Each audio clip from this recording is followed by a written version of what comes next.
কিছুক্ষণ আগে পঞ্চগড় থেকে একটি ট্রেন কমলাপুর রেল স্টেশনে এসেছে, সেটি একতা এক্সপ্রেস, এবং সেই ট্রেন কিন্তু নির্ধারিত সময়ের চেয়ে একটু দেরিতে এসেছে এবং এ নিয়ে যাত্রীদের কিন্তু অভিযোগ ছিল। কারণ ঢাকা যারা ছেড়ে যাচ্ছেন ঠিক তারা কিন্তু এই ট্রেনের জন্য কমলাপুর রেল স্টেশনে এসেছিলেন এবং একতা এক্সপ্রেস 1 ঘন্টা পরে আসায় তারা কিন্তু একটু অস্বস্তিতে ছিলেন, একটু ভোগান্তির কথা জানাচ্ছিলেন।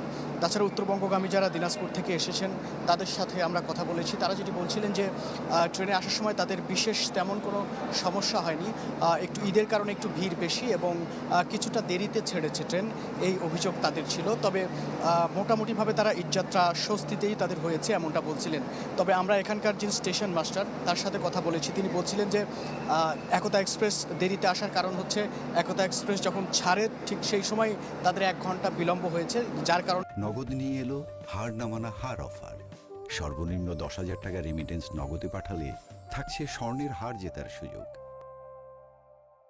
তাদের আসতে দেরি হয়েছে। এছাড়া যাত্রীদের কাছ থেকে তেমন কোনো অভিযোগ পাইনি। এমন একজন যাত্রী ছিলেন, যিনি বলছিলেন যে অনেক যাত্রী রয়েছেন যারা টিকিট পায়নি এবং এটি আসলে এই ঈদের কারণে, ঈদের শেষ হতে যেহেতু যাত্রীরা ঢাকা শহরে ঢুকছেন, ঠিক সেই কারণে হতে পারে। এবং স্টেশন মাস্টার যেটি জানাচ্ছিলেন যে এবারের ঈদে কমলাপুর রেল স্টেশনে যে আইন শৃঙ্খলা পরিস্থিতি সেটিও স্বাভাবিক রয়েছে এবং যাত্রীদের যেই ঈদযাত্রায় যে সেবা, সেই সেবা নিশ্চিত করার লক্ষ্যে কিন্তু তারা কিন্তু নিরলসভাবে কাজ করে যাচ্ছেন বলে এমনটাই জানাচ্ছিলেন। এবং আমরা দেখতে পাচ্ছি যে একতা এক্সপ্রেস সেই ট্রেনটি যেটি পঞ্চগড়গামী, সেটি কিন্তু পঞ্চগড় থেকে আসার পরে কিন্তু এখন কিন্তু প্ল্যাটফর্মে দাঁড়িয়ে আছে, সেটি আবারও কিন্তু রওনা দেবে, কমলাপুর রেল স্টেশন ছেড়ে যাবে একটু পরে।